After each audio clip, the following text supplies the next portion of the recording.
Hello दोस्तों, welcome to our channel education की by Ram sir.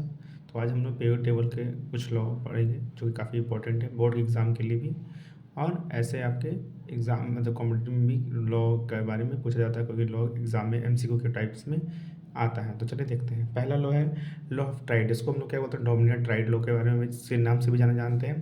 पहला क्या है इसका डिफरेंस है, according to Dobereiner, if a triad of an element having similar properties, the atomic weight of the central element was nearly or arithmetic mean other of two element। तो इस बोल सकते हैं कि जो एटॉमिक वेट जो arithmetic mean होगा, यानी बीच वाले एलिमेंट क्या होगा, अर्थमेटिक मीन होगा किसका, पहला और तीसरे एलिमेंट के।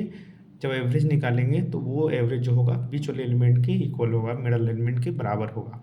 जैसे for example chlorine, bromine, iodine क्या है, एक हेलोजेंस एलिमेंट्स है, सिमिलर प्रॉपर्टीज़ है, और इसका एटॉमिक वेट 35.5 होता है। ब्रोमीन का 80 होता है, आयोडीन का 127 होता है। तो ब्रोमीन का अगर वेट को निकाल मतलब यहाँ हम निकाल लेते चेक करते हैं कि अर्थमेटिक मीन कैसे इक्वल होता है। तो क्लोरीन 35.5 और आयोडीन 127 को ऐड करेंगे, डिवाइड बाई 2 करेंगे तो 81.2, जो कि नियरली क्या है, ब्रोमीन के इक्वल है। तो यही लॉ ऑफ ट्राइड बोला गया है।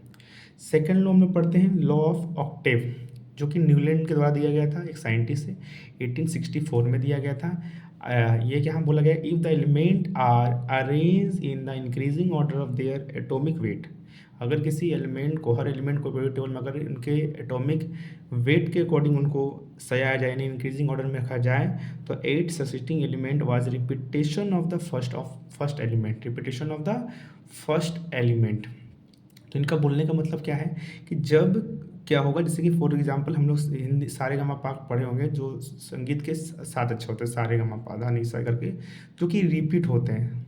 तो उसी तरह इसमें भी क्या है, एलिमेंट जो होंगे अकॉर्डिंग टू न्यूलैंड ऑक्टेव के अकॉर्डिंग, कि एलिमेंट क्या होंगे, रिपीट होंगे। हर फर्स्ट एलिमेंट जो होंगे और 8 एलिमेंट जो होंगे वो नियरली क्या होंगे, सेम प्रॉपर्टीज़ या सेम प्रॉपर्टीज़ के या सेम जो होंगे वो फॉलो होंगे, मतलब अकॉर्डिंग टू, जैसे कि hydrogen, lithium, beryllium, boron, carbon, nitrogen, oxygen और फ्लोरीन। तो यहाँ पे हाइड्रोजन और फ्लोरीन क्या है, सेम प्रॉपर्टीज़ के होते हैं और ये फॉलो करते हैं, तो इसलिए सेम क्या होगा कि वो रिपीट होंगे, यानी इसका जो वेट अकॉर्डिंग टू इसका जो रिपीटेशन हुआ है, हर एलिमेंट जो होगा, हर सातवां एलिमेंट जो मतलब फर्स्ट एलिमेंट के बाद 8 एलिमेंट, 8 के बाद 16 एलिमेंट क्या होंगे, एक सेम प्रॉपर्टीज़ के होंगे।